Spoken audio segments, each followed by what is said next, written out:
Good morning. My name is Guy Kawasaki, and the title of this panel is The Next Big Thing, How to Find It. It is a panel discussion with myself as moderator and four expert witnesses, victims, and entrepreneurs. So in terms of my background, I think I know why guys give me a hard time, because I was admitted to the Stanford.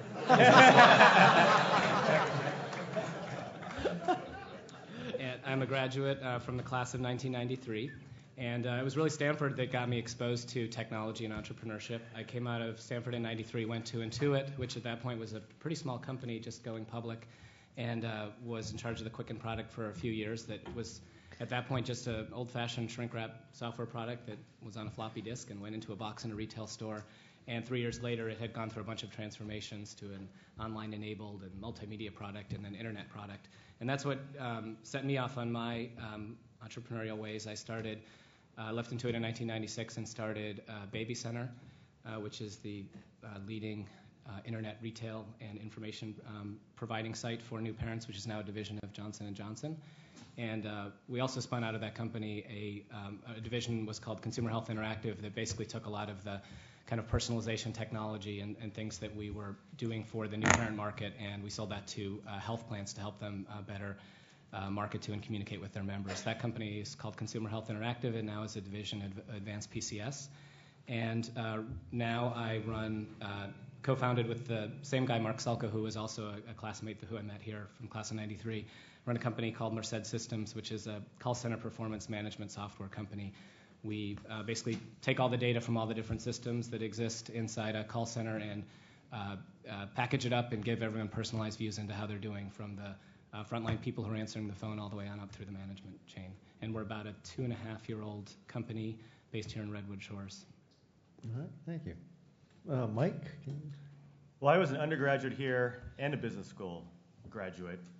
I started out my career in '83 when I got out of Stanford, and that really was the first golden age of entrepreneurship, because that's when the IBM PC came out, and so that stimulated people thinking about starting companies to benefit from the introduction of the PC.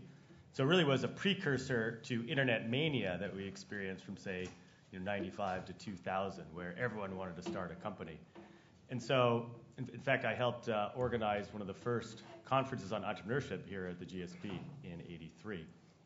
So I was looking about for new opportunities and saw that, well, if the PC is happening, what comes next? Since that's one way people think about innovation. If there's one big wave coming, how do you take advantage of that wave? So for me, I saw a lot more entrepreneurial opportunities in things like software and networking, because I just assumed that the PC was done. Of course, Michael Dell was busy proving me wrong on that one. And so I spent my time in the 80s working with software and networking companies as a consultant, as an industry analyst, mainly for Robertson Stevens. So I was learning as much as I could about new areas, and then went to business school, worked in venture capital for a summer, and then went into venture capital when I got out in '90. Worked for a firm, Jafco America Ventures, from '90 to '96. And in '96, started my own venture firm called Worldview Technology Partners. And true to form in terms of looking for a good investment, you have to be differentiated to succeed. And so we felt we needed to have a differentiated model, which was we would help our companies in the U.S. accelerate their growth internationally, and hence the name Worldview. And so we have business development people in Europe, in Japan, and in China that help our companies find customers and partners and things like that internationally. And so that was our differentiation. So over the last 8 years or so, we've raised 4 funds, have about $1.5 billion under management.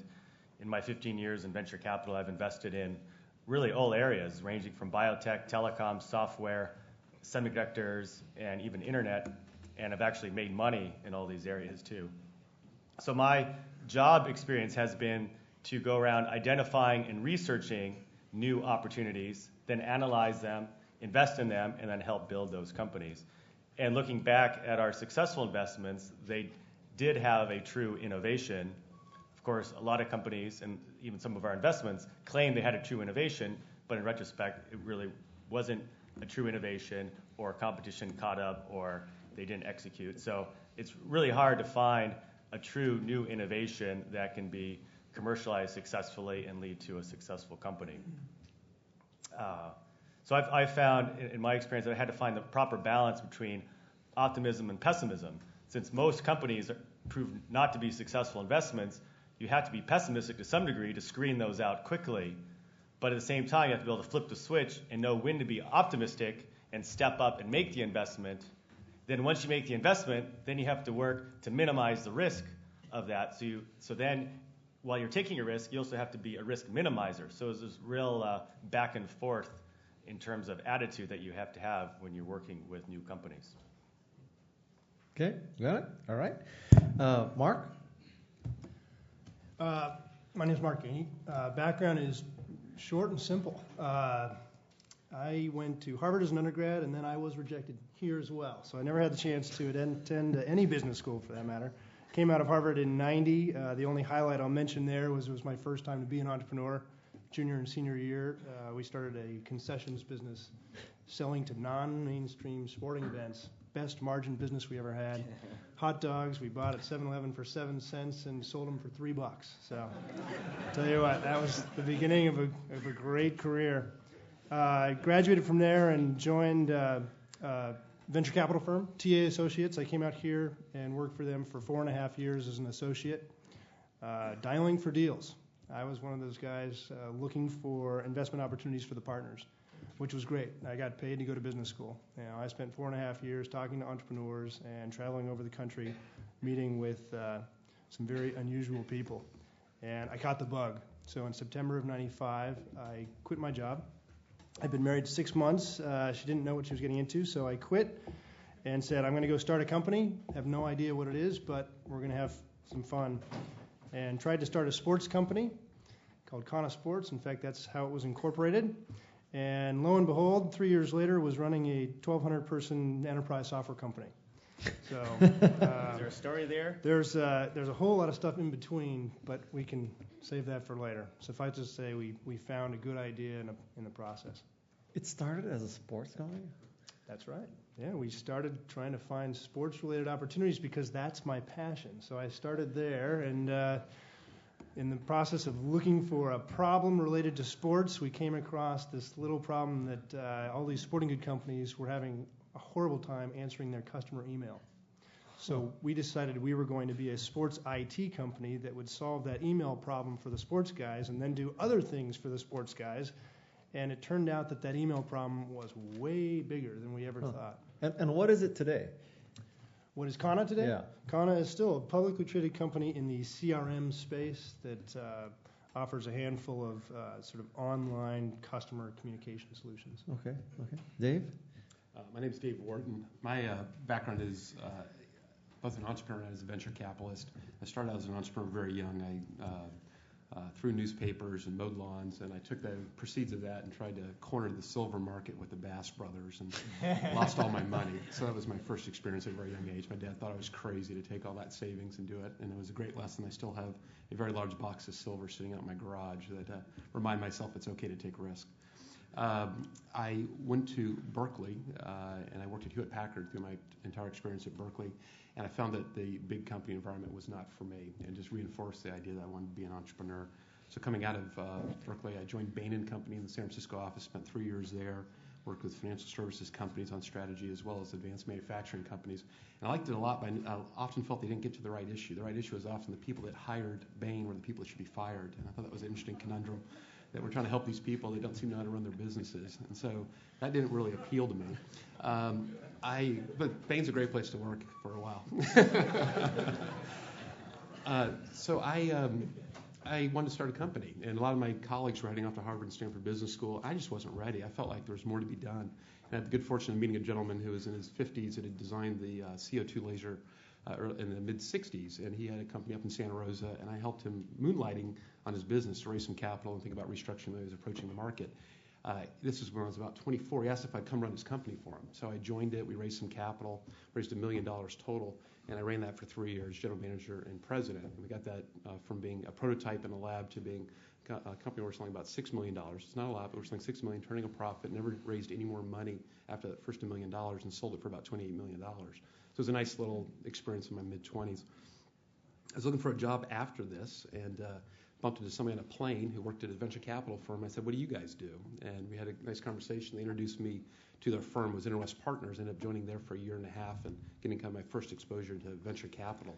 I really wanted to go to business school at this point. So if I didn't do it now, I'll never do it. So I ended up going to Stanford Business School.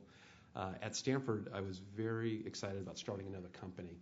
I had the good fortune of meeting a guy named John Doerr in my first year of business school, and John said, you got to come work for me. And I refused at the time. At the time, I didn't realize what I was doing, because most people don't say no to John when he asks you to do something. But I did end up working at Netscape that summer, and I bumped into John here in this conference room, or in this auditorium, and he said, where have you been?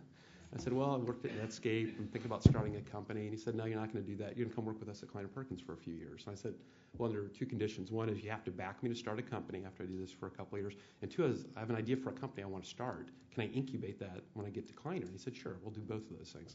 So that company became Drugstore.com, which is now a public company that's worth about $600 million, got about 1 million people using it.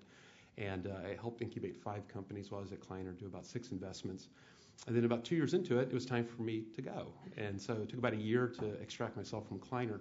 And I started looking in the wireless space. I was really intrigued by wireless messaging, and I thought that there might be a fairly big opportunity around either doing entertainment services or basically putting Outlook in your pocket. And so I started working on this problem. That led to incubating a company called Good Technology, which is still running today. It's a competitor to RIM, if you're familiar with the BlackBerry product.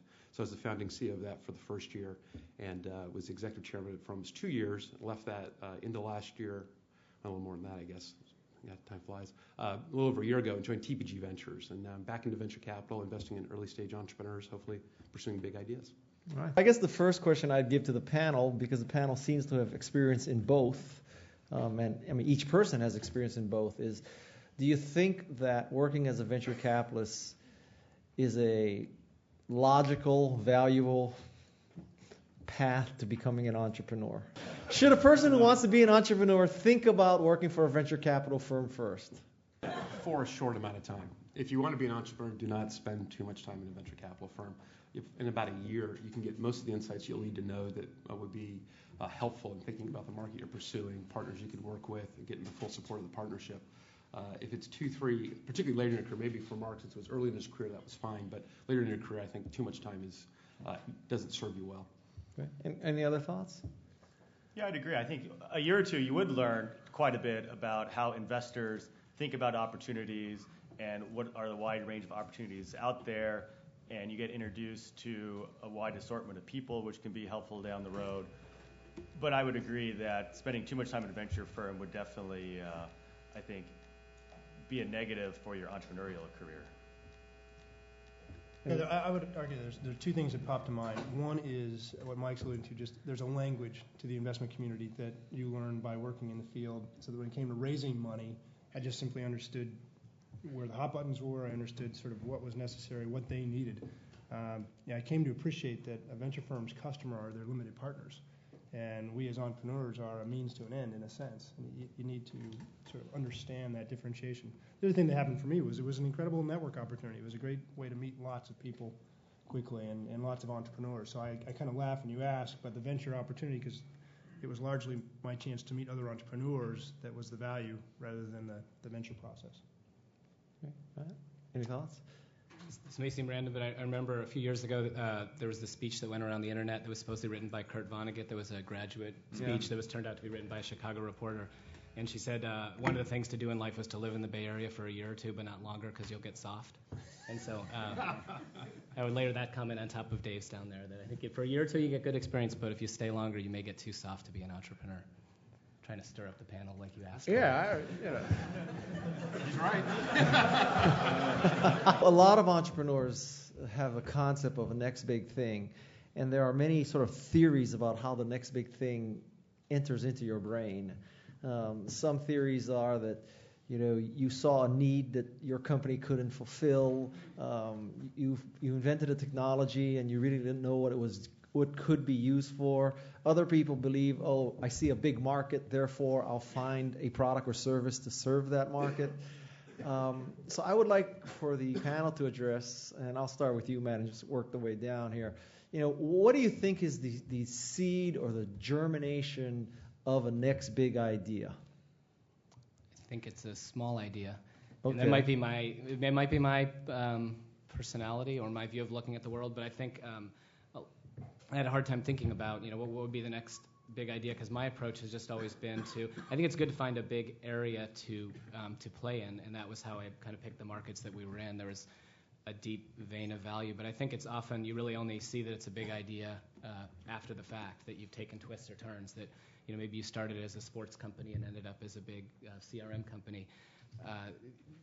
So I think that's probably a bigger leap than most make, but I think often, and that was one of the lessons I learned here, is that I think you have to be passionate about what you do. You have to come up with an idea in a certain area where you have some experience and you think you can break the rules in some way. But I think it's the exception rather than the rule that starts big out of the gate and stays big. Okay. Well, I've got a number of frameworks that I can share during this panel on how investors think about evaluating innovation. But one I'll start with now is how or where did the idea come from? So my job is to evaluate the idea as opposed to generate the idea. So what I care about is, did the entrepreneur come up with the idea because they really had an insight into the marketplace from talking to the customer, which clearly is a good source? Or alternatively, it's not a bad way, but it's a different way, where they come up with the technology, then they're looking for a market. And there are lots of examples where people successfully do that, and a lot of examples where they just can't find the market. Because what happens is that it takes a lot of homework to figure out which market the technology is truly appropriate for, because then you have to go investigate the needs of that market. Those customers probably have alternatives, so then you have to compare versus those alternatives and what those future alternatives are going to be. So it gets very messy and time-consuming. So in my experience, I've always had a more pleasant experience dealing with entrepreneurs who come from that market. They've talked to customers already, and they know exactly what those needs are. Okay. The comment I'd start with, I talk to people who want to start companies. I call it the newsstand phenomenon. Sorry. And what I mean by that is, a great place to start is to walk into a newsstand, and what are you drawn to? What are the magazines that you want to go pick up? I used to think that everybody picked up Sports Illustrated, Outside, Adventure. So it turned out that wasn't the case. It turned out other people were interested in Cigar Aficionado or Sunset Magazine or Newsweek. But it told me where my interests lie. It told me, frankly, where my passions were. And you have sort of a trained eye that starts to take you to something that actually interests you. And what you learn very quickly when you start a business is you're going to be thinking about it 24 hours a day, 7 days a week. My wife used to joke that I had Cobb disease, Kana on the brain. It's always with you, so it might as well be something that you enjoy. And so I start there. That's why Kana was originally Kana Sports, my interest in the outdoors and activities. And then the other phrase I always use is something that I call sort of passionate pragmatism, which is, okay, you take that passion, now you got to go find a problem that's real. You got to go be pragmatic about where the opportunities lie. And that's where the rubber meets the road in terms of, another great word that actually I heard by one of your professors here at Stanford, Mark Leslie, talks a lot about authenticity. Be authentic. Go find an area that you're interested in, but then be authentic about where the problems and the challenges lie, and sort of check your ego at the door. Go validate and talk to lots and lots of people, and slowly but surely you'll start to see an idea emerge out of all that work. What if the potential investors all say to you, it's fine that you want to help sports marketing or sports, but we're just not interested in that sector? Well, we're talking about two different things. So is this only starting businesses that can be funded by venture capitalists? Then I think that you need to identify what are the funding requirements of the business that you're looking at.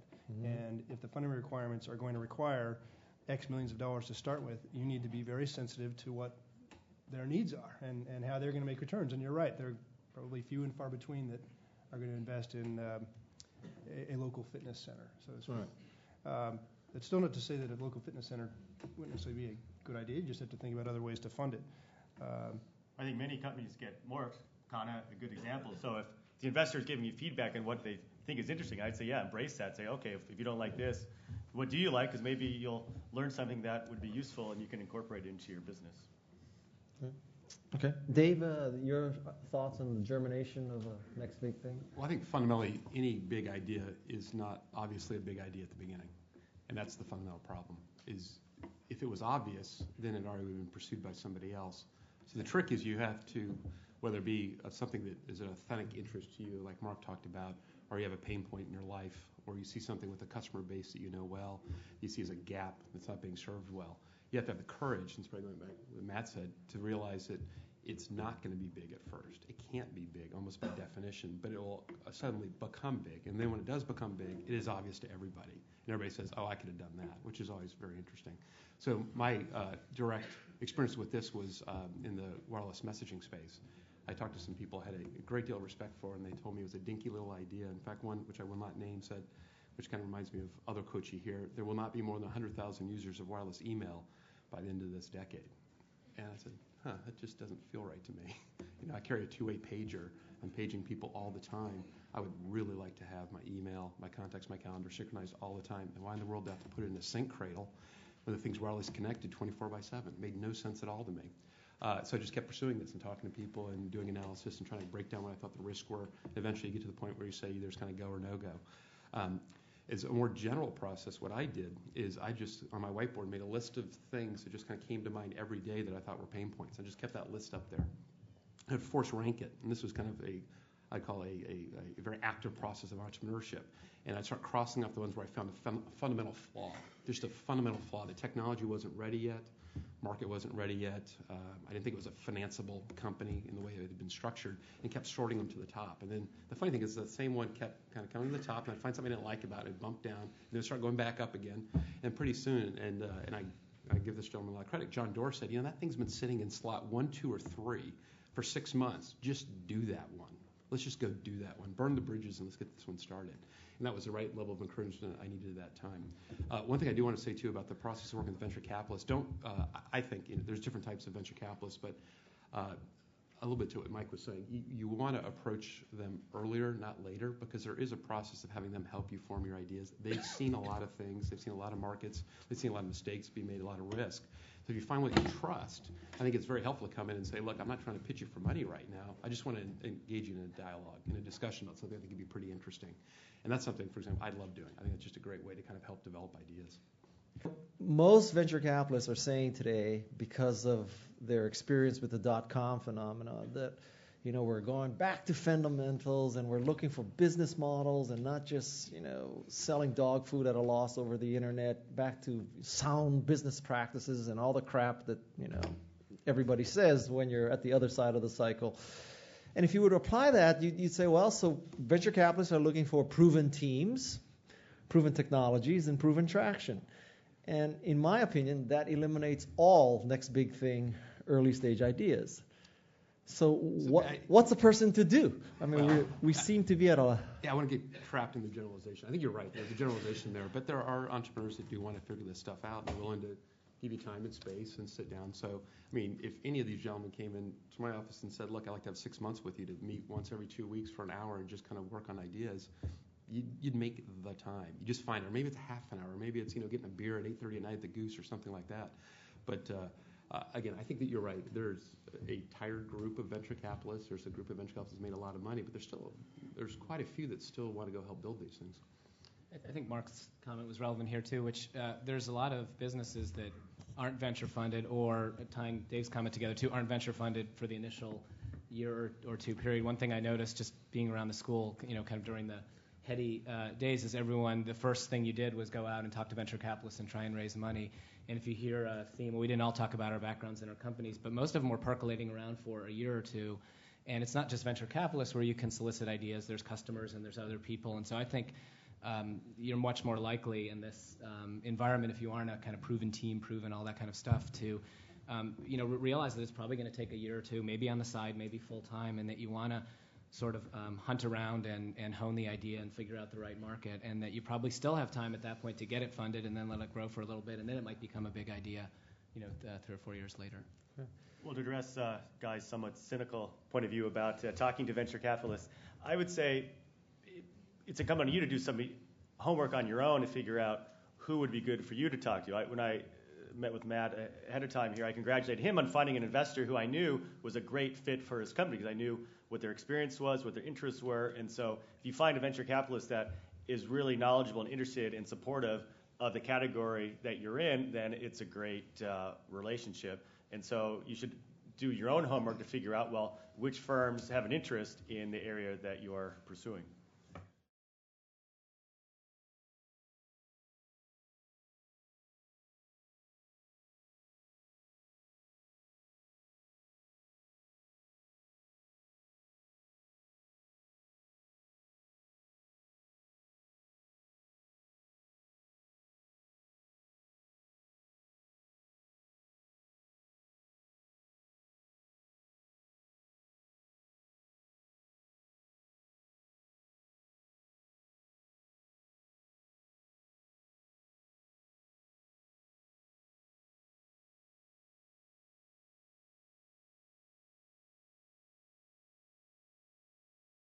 Right. Yeah, well, so in that case, well, first, Irv Grossbeck, who's a professor here, I remember him saying, don't get 2 years of experience in 5 years at a company. And so I followed that. I stayed it for 3 years, which I think was a good amount of time. I mean, you can stay longer, but I felt like I had just learned a ton, and, you know, in some ways the learning curve was flattening out. I liked it. I wasn't going to leave unless I had a good idea. And personally, I felt in the career that and then I think someone else, one other professor here, maybe it was Colin, said don't confuse ambiguity and risk. There was a lot of ambiguity about what was going to happen to my career, but I really didn't feel like there was a lot of risk. I had been successful at what I did, but I was still pretty young, and I could, you know, a failure would help me there. I had a wife who was working to, pay me during the time when, you know, pay our expenses while we were actually raising money, not pay me, sorry. And you know, we didn't have kids or anything like that, so we could kind of live cheaply. But the third thing is, yeah, I worked like 80 hours a week. I worked 60 hours a week at my job, and then 20 hours a week for 6 or 9 months on the side, developing the idea. And it really was only at the point where I felt like I couldn't do my job well, and I couldn't start the idea. And that's when you have to take the uncomfortable plunge of having my wife be the breadwinner for me.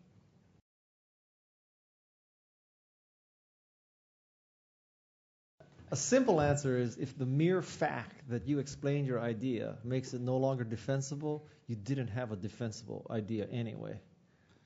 Yeah, I think there's probably a few ideas that are so unusual and that you can get them patented that you should be quiet about it. But the vast majority of ideas out there, if you think about you telling someone an idea, them embracing it, understanding it from the 30 slides well enough, and just changing their life or someone else's life to say, I'm going to go after it faster than you do it, it's pretty rare. That usually doesn't happen. So I think I haven't really seen anyone be hurt by telling an idea, by having someone copy it. I mean, again, within reason. I think if you're... I wouldn't tell an EIR, the venture capital firm, Right. that idea that he or she is looking to start something herself. But I think you can talk to most people who are mature business people who've been around the valley for a long time. Their reputation matters greatly to them. You got to pick it carefully, but you know, you talk about Mark Leslie, for example. You know, he's been around for a long time. He's got a great reputation. If you spoke in confidence to him, he's not going to repeat that. So you just got to pick those people well. What I've seen people do is do less than 12 slides, take out the really confidential proprietary information, have a discussion, see if there's a fit, understanding, and a continued interest. If so, then you take that leap and say, okay, now I trust you and I'll tell you my secrets. And when you're really far down in due diligence and they're asking to see source code, then you can execute a confidentiality agreement, but not in the elevator that you bump into in the Hyatt. You say, well, if you sign this NDA, I'll tell you before you get off on the 15th floor. I mean,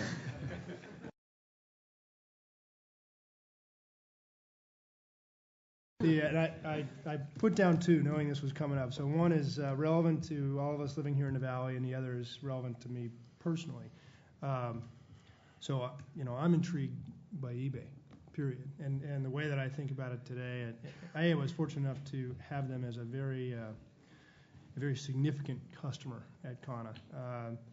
They absolutely beat us to a pulp, but it was great because we were able to develop a friendship there that lasts to this day. And now watching them, I don't almost think about them as a company anymore. I think about them as an industry in its own. And so I'm fascinated by the services that are now, and the products and all the different technologies that are beginning to develop around that space. And I heard someone the other day equate it to the development of the financial markets.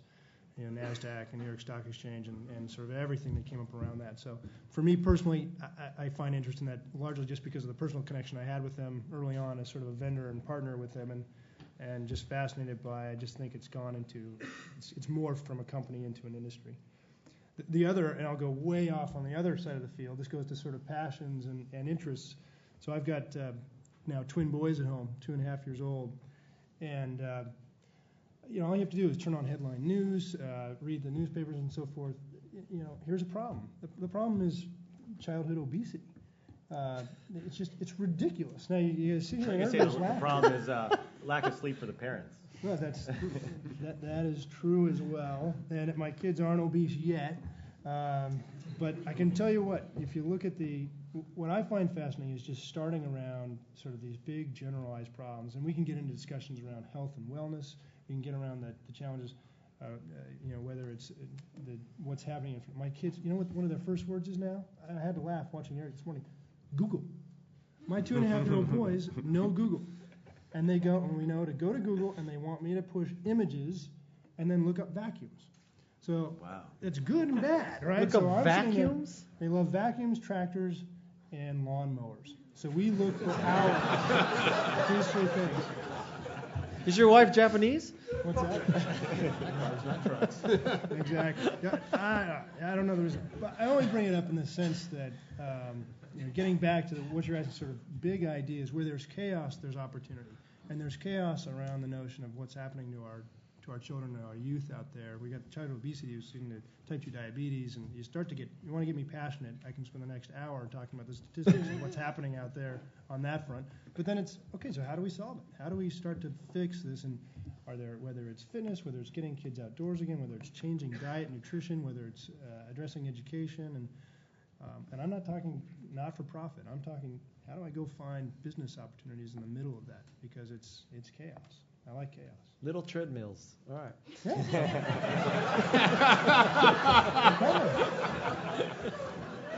You laugh now, my friend. If 1% of the babies in China use that treadmill, you know how many treadmills? Look at that chart. That is fantastic. All right, any more predictions? So I'll throw something out. I think that there's a lot of ideas that came up in the late 90s, which were actually good ideas, and those ideas failed for the wrong reasons. And so I would encourage people to go back, look at what failed, understand why they failed, and then second, how has the environment now changed? Keep in mind, right now you can buy these Linux boxes for 1/10 of what you bought them for back in '98. You get bandwidth for 1/10 of the cost. You have consumers now willing to do subscriptions. The AdWord type things are working. But fundamentally, you can now deliver a service at a fraction of the cost it would have before. So some of these things that maybe didn't make sense because of that is one of the reasons would fundamentally be better positioned today. Secondly, and associated with this is bandwidth. We've got broadband connections in the United States. I think the number is 60, 70 million of those. You've got 40 million of those in China. What's really interesting about that is not just the speed. It's the fact that you have a very different customer experience when you can go up to one of many computers in your home and it's always on all the time.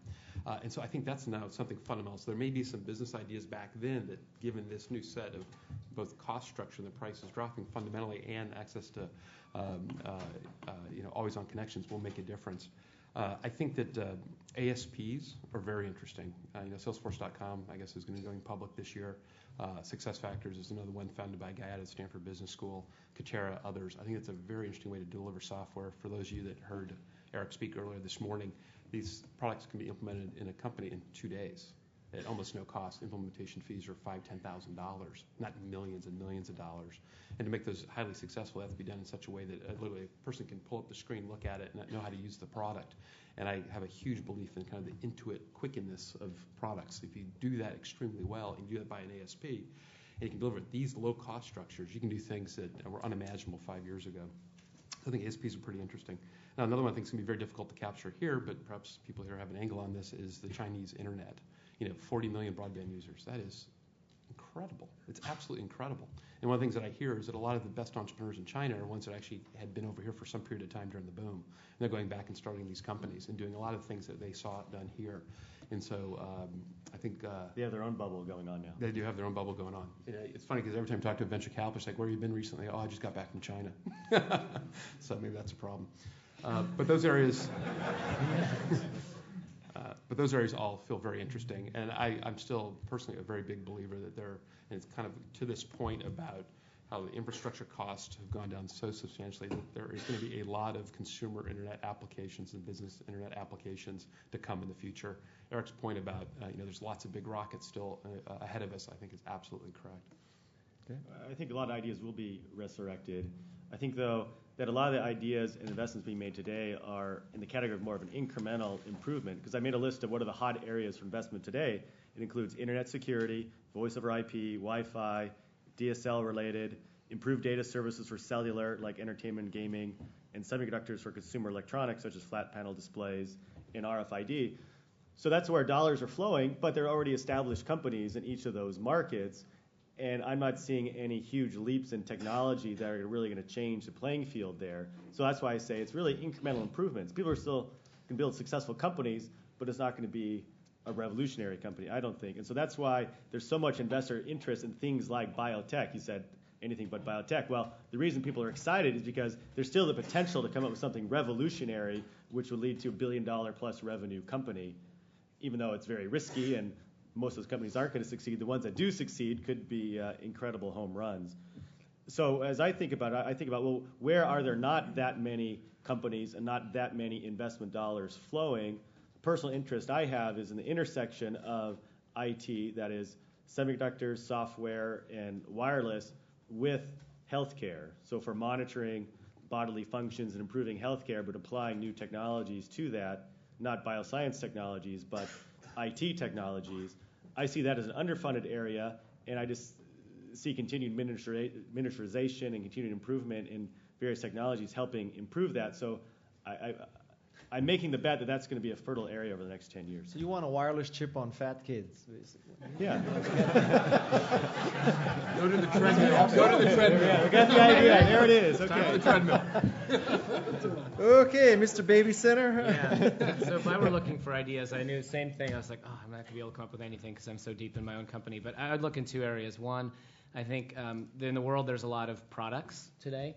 And because of all the network technologies that exist in the internet and wireless and RFID and all this other stuff that's coming out, that I think products will naturally migrate to services, and that's, we're at the very starting wave of that. So I'd look for where can I turn something that's a product into an ongoing service.